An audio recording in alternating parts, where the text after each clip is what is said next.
I was thinking just before I start to make this, we have actually been conditioned to kid with ourselves, to lie to ourselves, to not really take an honest look at the results we're getting.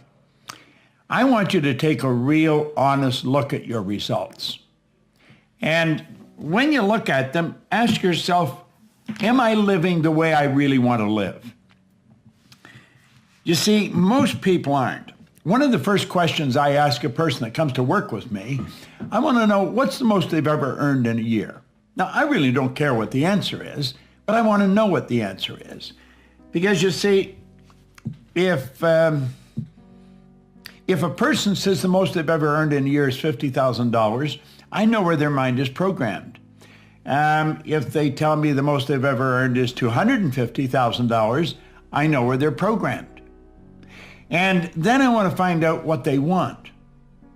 And I know then what has to shift, because their mind is programmed, and if they're really going to live the way they want to live, they've got to change the program. And if they don't change the program, then nothing really. The only reason that most of us don't accumulate a level of achievement in our lives, one, most people end up aiming low. That's what I did most of my life, that most people fail in life, not because they aim too high and miss. Most people fail in life because they aim too low and hit. And that's what I did.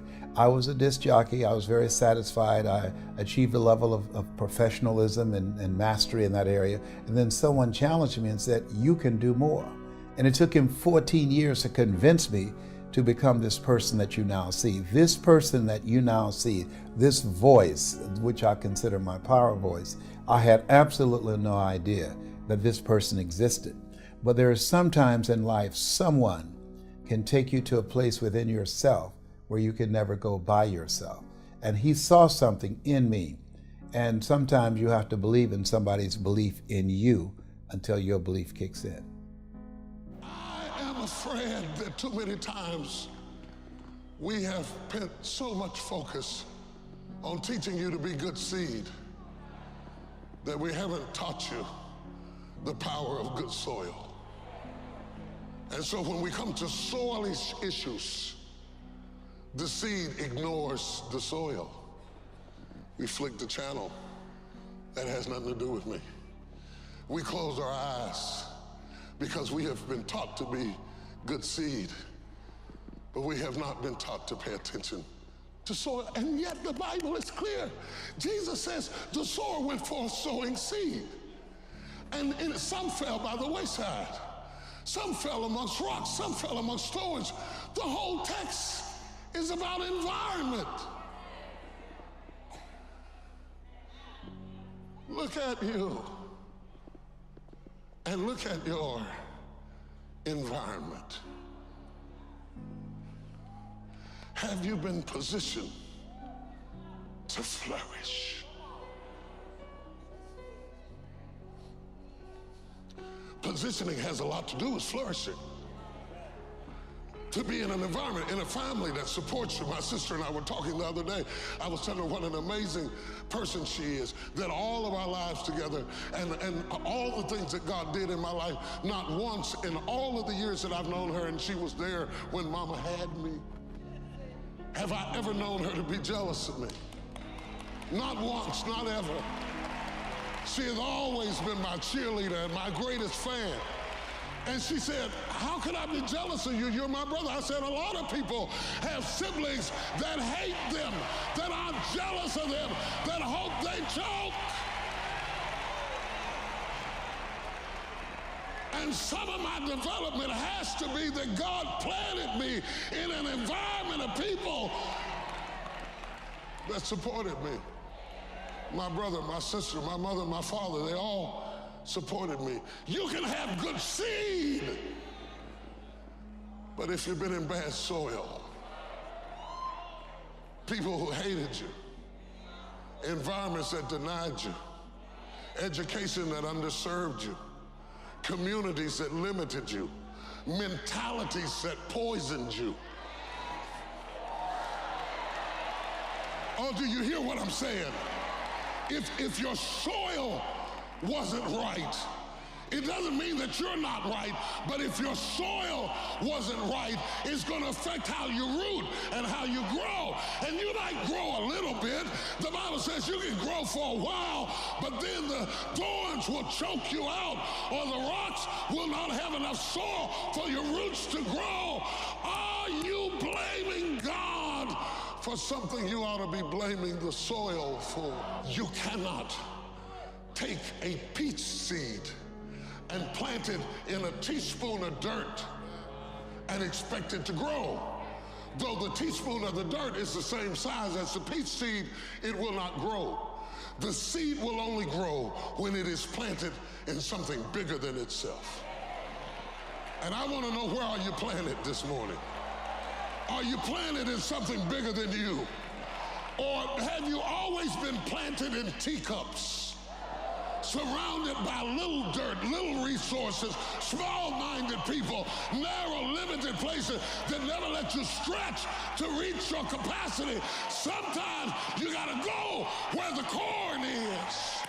So many people come up to me and say, Gary, it's so hard. I look at their Instagram and they're not posting any of their content with hashtags, which is a by accident way to pick up exposure in a world where they have no money. When you have no money, when I took over my dad's business, I did $3 million a year, 10% gross profit, $300,000 before expenses. My first year marketing budget was $14,000.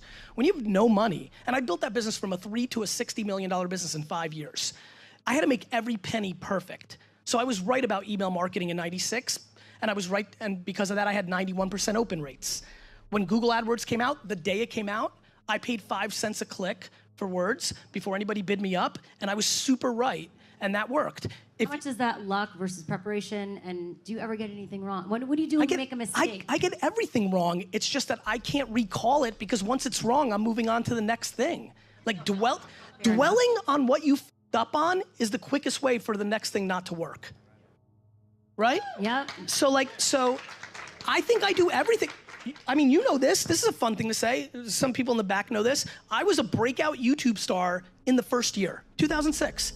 I decided that the right strategy was to leave YouTube completely and go to Vidler, because Vidler offered me equity in their company, and I've left an enormous amount of attention. I deviated from my intention thesis to do short-term economics and equity in a company, and I lost.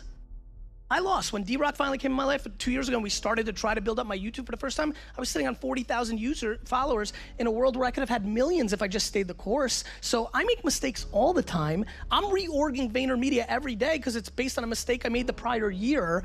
I just don't give a fuck about my mistakes. Everybody else cares about your mistakes. If you're worried about your own mistakes, you've already lost. The other thing is, take full responsibility for your life. Accept where you are and the responsibility that you're going to take yourself where you want to go. Someone said we have two primary choices in life. We can either accept conditions as they exist, or we can take the responsibility to change them. See, a lot of people want to exempt themselves from taking responsibility. All they want to do is talk about the problem. Every time you see them, they'll tell you their story over and over and over and over again. No. You want to take responsibility for your life. I got me here, I can get me out of this. And I'm getting out. I'm not going to be a volunteer victim. George Bernard Shaw said there are two kinds of people in life.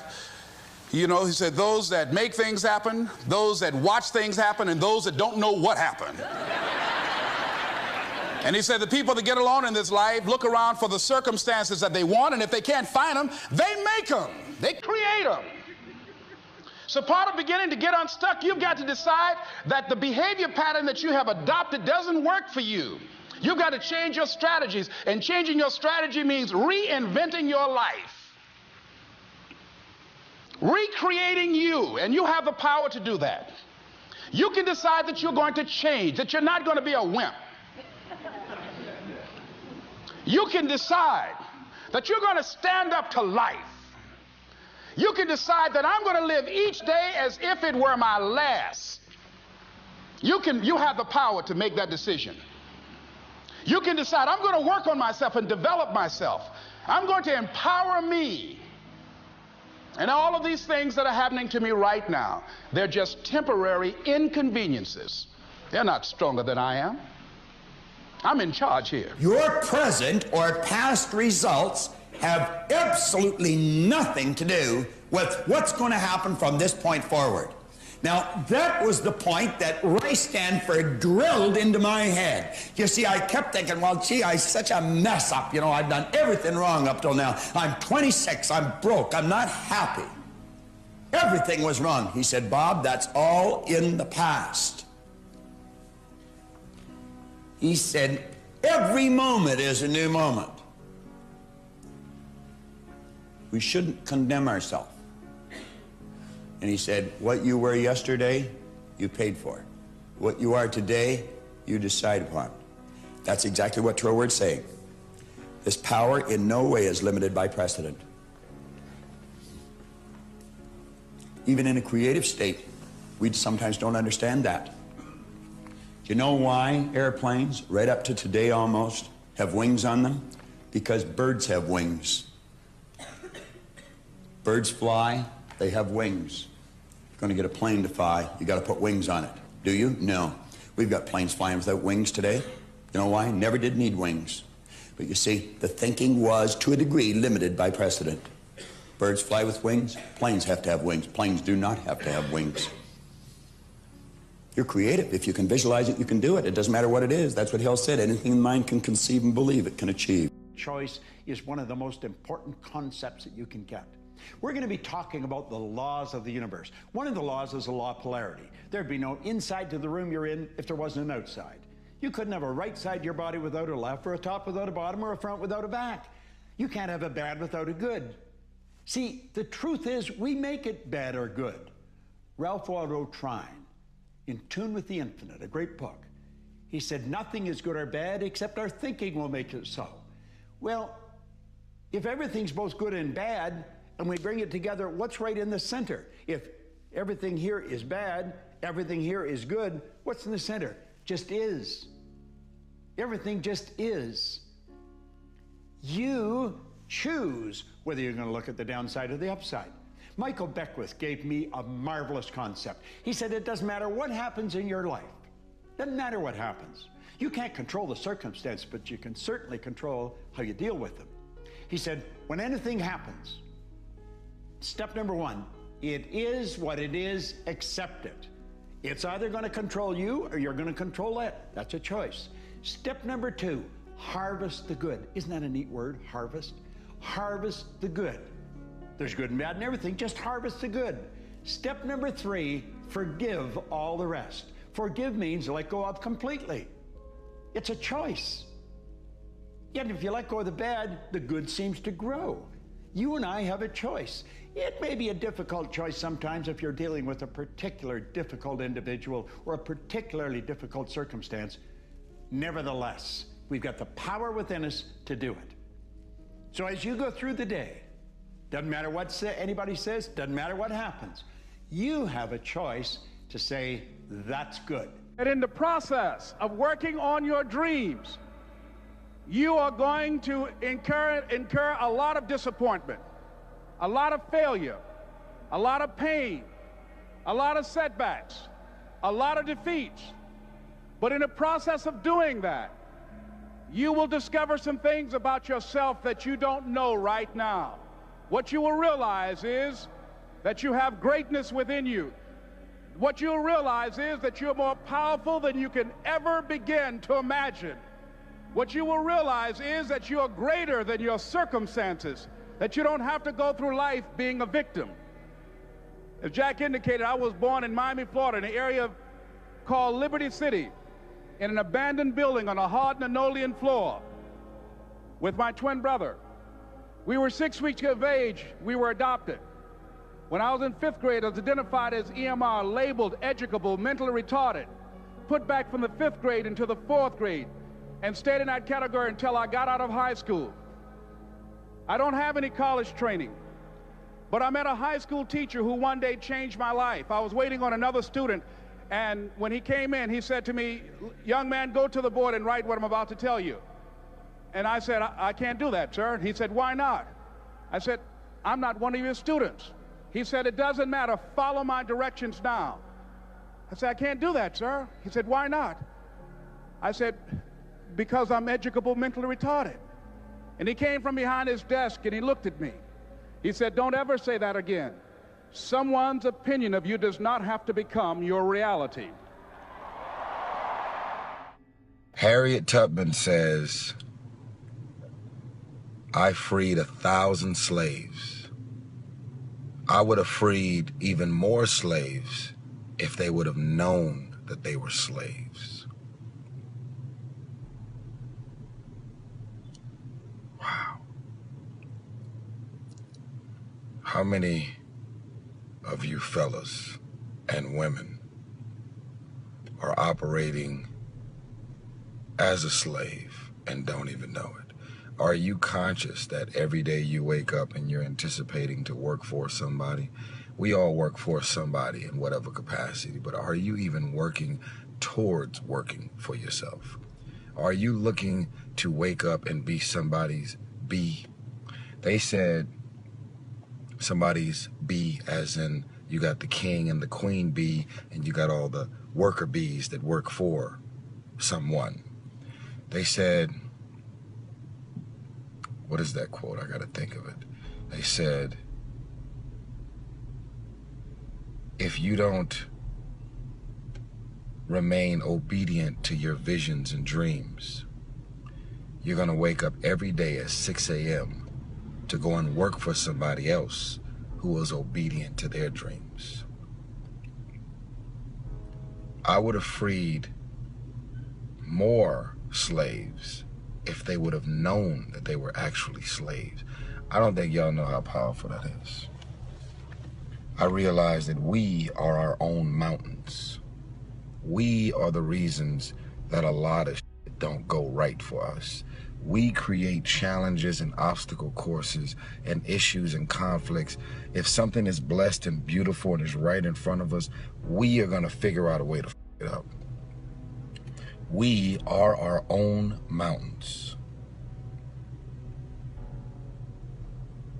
Harriet Tubman says, I was able to free over 1,000 slaves. I would have freed more slaves if they would have known that they were actually slaves. She's coming in like, come on, let's go, let's go. And they like, what the f are you talking about? We gotta get out of here. We don't want to be slaves no more. Let's go, let's break free. What? What the hell is she talking about? Harriet Tubman says, I freed over 1,000 slaves. I would have freed more slaves if they would have known that they were slaves. We are our own mountains. We self-sabotage and self-defeat and stop ourselves from advancing and moving forward with opportunities that are directly in front of our faces. I am sending this message out to the world, and I'm asking for everyone to go within. Don't be consumed in the opinions of the world. Hold on with that bag, I'm leaving the video. It's loud. Don't be consumed of the opinions and thoughts of the world. When I leave these videos, it's a moment for us to actually sit still and think about us and our life. And not everything I say is a reflection of everybody. But there's a lot of crazy shit going on. There's a lot of people out here who wake up every day trying to figure out, how can I fuck up my marriage? How can I mess up my relationship? How can I take a blessed and beautiful situation and mess it all up? Drama and dysfunction is the orchestration and works of the devil. And when things are blessed, you purposely try and figure out a way to make it stressed. I suffer from it sometimes. We all suffer from it. But us being our own mountain, it's like, man, you know, the peaks and valleys, we got a lot of challenges in life and mountains to climb. Are you your own mountain? Harriet Tubman said, I was able to free over 1,000 slaves. I would have freed even more slaves if they would have known that they were slaves. And just so y'all know, I'm not one of them guys that's like, the slave, the white man, to this. I don't get into all that. That's not who I am. I believe that every man and every woman individually can create a better outcome for their life, situation, career, and circumstance if they stop self-sabotaging and going out of their way to fuck up their own situations. I was working on a job, and I came home one day. I was married at the time, and I told my former wife, I said, that guy Bert I work for is stupid. She said, if he's so stupid, why does he sign you a paycheck? Now, you see why I divorced her, right? I couldn't stand her. That night, I could not sleep well. Here was a guy that was controlling my life. I was going through all kinds of changes because this man controlled my paycheck. And it was Carlyle who said, truth crushed to earth shall rise again. Winston Churchill said, the truth is incontrovertible. Malice may attack it, ignorance may deride it, but at the end there it is. And we know scripture that says, ye shall know the truth, and the truth shall set you free. And the truth that I had to come to grips with, that I wasn't in charge of my destiny. The truth was that I wasn't giving all that I had. The truth was that there are some things that I wanted to do, but I didn't have the courage to act on those things. And the truth was that Bert Childs was a blessing to me. He made life so miserable for me, I had to start looking at my life differently. I started going to work earlier. I started being the last one to leave there. I started working harder than anybody else. The other guys could not. Why would you work so hard, Les? I said, I'm not working for them. I have been cheating, Bert, I thought. I've been cheating myself and my family. Wherever you are, whatever you're doing, do it with everything that you have. Develop the habit of giving more than what you're paid for. Develop the habit of setting standards that others will be measured by. Someone said, do not go where the path may lead, but go where there's no path and leave a trail. I am afraid that too many times we have put so much focus on teaching you to be good seed that we haven't taught you the power of good soil. And so when we come to soil issues, the seed ignores the soil. We flick the channel. That has nothing to do with me. We close our eyes because we have been taught to be good seed, but we have not been taught to pay attention to soil. And yet the Bible is clear. Jesus says the sower went forth sowing seed. And some fell by the wayside. Some fell amongst rocks, some fell amongst thorns. The whole text is about environment. Look at you and look at your environment. Have you been positioned to flourish?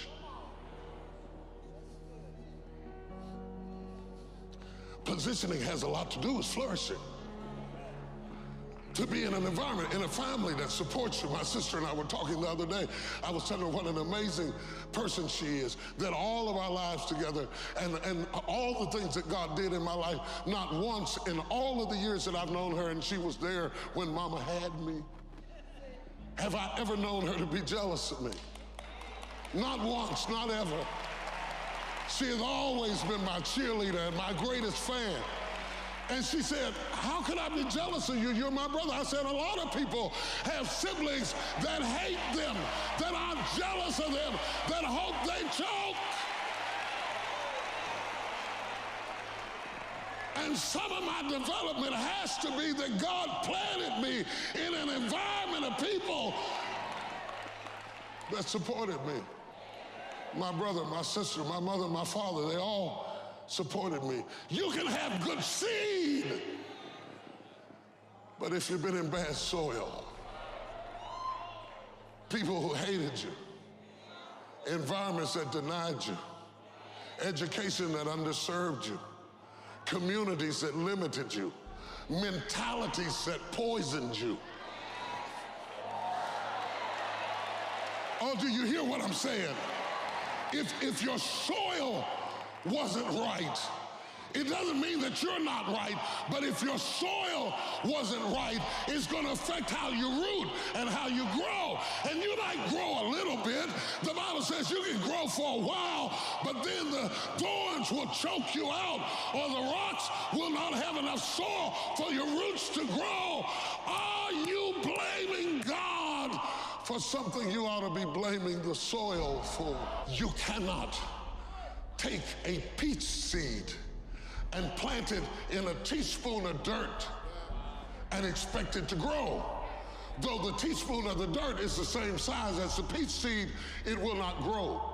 The seed will only grow when it is planted in something bigger than itself. And I want to know, where are you planted this morning? Are you planted in something bigger than you?